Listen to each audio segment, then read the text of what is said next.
If you enjoy the following clip from my podcast, please like, subscribe, and head over to the full episode of The Backseat Fighter, the most honest, most thoughtful, and certainly the best MMA podcast in the game.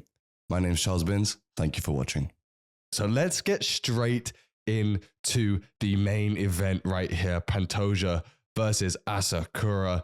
Now, I am so excited for this fight because I'm a huge fan of both of these guys, and to be honest, I didn't know much about Asakura coming into this fight. Before he signed to the UFC, I wasn't really aware of his ability, his knockout power, and his career as a whole, but this guy is legit.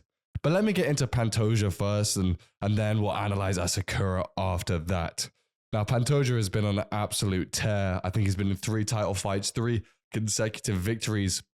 He won the belt, obviously, and then defended it most recently against Steve Erceg. And that's where I want to base most of my analysis in this fight, because a lot of people thought Erceg may have, pipped him, may have gotten the edge and may have won 3 of those 5 rounds and perhaps deserved the victory there at that fight. But I believe Pantoja won round 1, 3, and 5 in that fight. And listen, Erceg was very close. Pantoja took shots and Erceg looked great, especially on the feet. The technical ability to catch Pantoja on the way in, those deadly elbows that cut the forehead of Pantoja open. I mean, Erceg did damage and proved he was legit.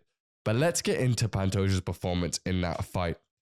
For me, it proved so many things we already knew about Pantoja. He's a super high IQ fighter. Okay, he mixes it up so well, perhaps better than anybody in the UFC right now, but John Jones. And he also showed how tough he was. We know Pantoja is a dog of a fighter. He's able to take damage. He's a fighter that uses his chin as part of his strategy. He takes a couple to give a couple.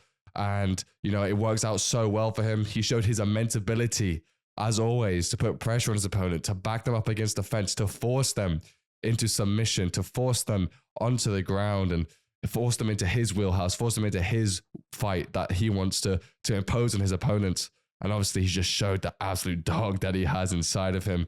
But more technically, in that fight, I think the best thing I noticed for him, especially early on in the round and in the first round, is his knees to the body, especially when he's exiting the clinch. Now, he'll get into an exchange with Erceg, especially in that first round. And, to make sure that he's safe on exit, he'll just throw the knee straight up in the middle and just land straight into the belly, the soft part of Erceg, to make sure not only he's doing insane amounts of damage to his opponent, but also that he's safely exiting that clinch, as I said before. And he also did it in a way that I haven't necessarily seen a lot of fighters do.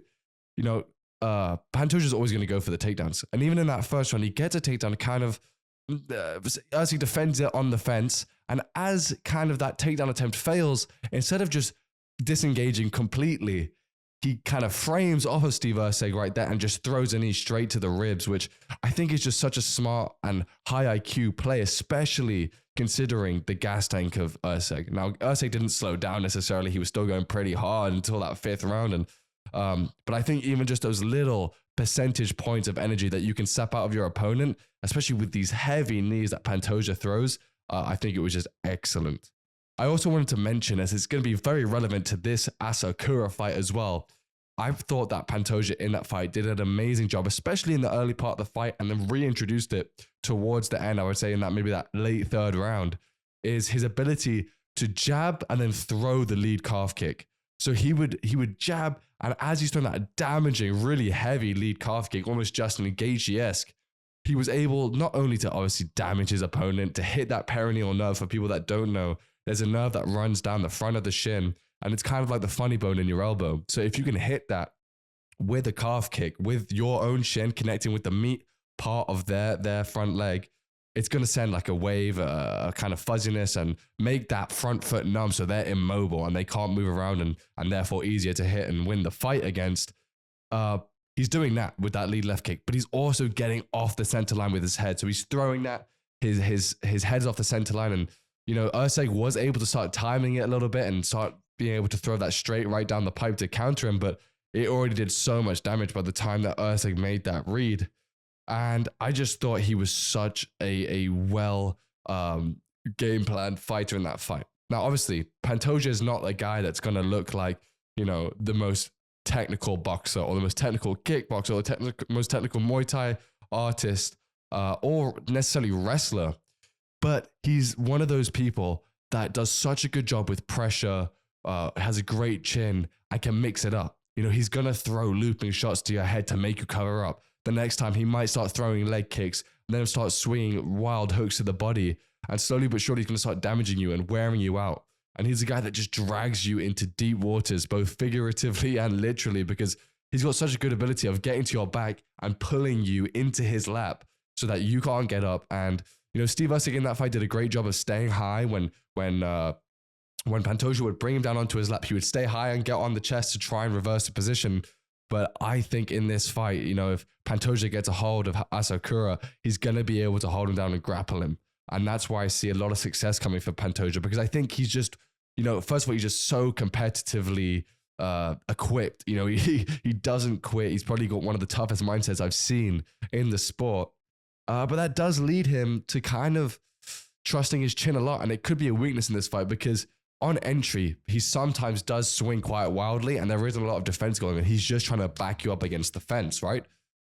But, you know, against a guy like Asakura and even Usyk is very technical and can pop him on the way in. And then obviously those amazing elbows cut him open. But I think against a guy like Asakura who's probably got a bit more knockout power, it gets a bit dangerous. But on Asakura, let me get to Asakura. So as I mentioned a little bit in my intro here, I didn't know much about Asakura, and I'm so excited that we've got fresh blood, a champion from another promotion coming in and challenging straight away for the title. I think it kind of brings back that really big entertainment factor back to the UFC, that kind of almost, I don't want to say that actually. I was going to say WWE style, but you know, I don't want to say that because that kind of inauthenticates the reality of fighting. I think this is probably, you know, I don't want to go on that rant right now, but I don't want to say that. I just think it brings an entertainment factor back to fighting that sometimes the UFC has been missing over recent cards. And I think this is one of the most stacked cards in a long time, to be fair. But on Asakura, I mean, obviously I didn't know much about this guy before. I'm not going to lie to you. And I think a lot of people didn't know who Asakura was before he signed for the UFC and got matched up with the champ here. But I want to talk about first, probably one of his best performances that I watched in one of those fights, a full fight I watched, was him against Kyoji Horiguchi. They had two fights and I watched the first fight first, and he just does such a good job of distance management in that fight. He showed his ability to move in and out of range really quickly. He's very athletic and very fast, and kind of keeps his knees bent in a way and quite a wide stance. So he's so quick and able to get out in and out of the range.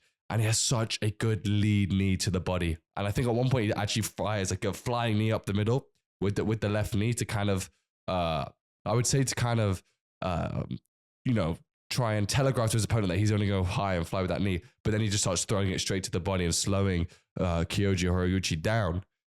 But then obviously you see his knockout power in this fight. Kyoji Horiguchi tries to cross that void, that term that I've stolen from Demetrius Johnson, tries to cross that void, tries to close the space, and he just smacks him right there with the right hand and rocks him, follows him around the ring because they don't have a cage in Rizin. And yeah, knees, I believe, to the body. And then at the end, just an absolute beam of a right hand that connects and puts Kyoji Horiguchi out cold. So this guy is an absolute knockout artist. And before I move on to some of his weaknesses, his story is just absolutely amazing. It's something that we've seen on the UFC Countdown, the documentary series that the UFC make on YouTube recently.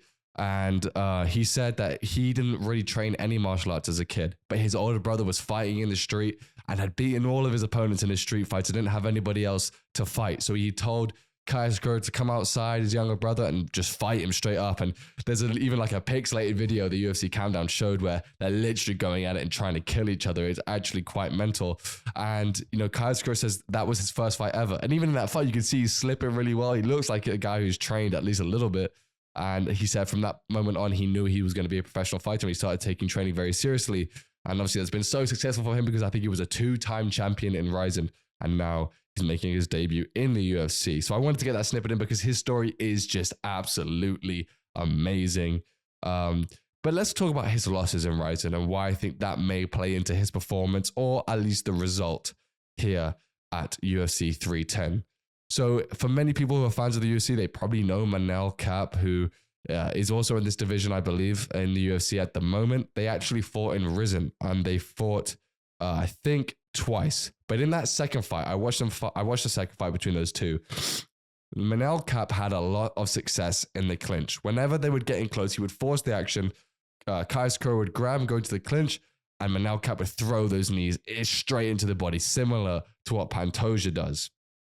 Also, I just believe that if the fight is messy, Kai Asakura likes to be in wars, and you'll see he takes damage similar to Pantoja, but he's a bit more technical with the punches, and he does have a bit more power than Pantoja does because his shots are a little bit more straight. So they land quicker and they land harder. But in that fight against Manel Kape, the second one, he gets clipped by Manel Kape's right hand, gets wobbled, gets followed to the ground, held and controlled. He was still kind of in it, but he gets controlled and absolutely ground upon a TKO before the ref has to step in and remove Manel Kape from on top of him. Also, I watched another fight he had, which was the second fight with Kyoji Horiguchi, the one I mentioned he knocked out.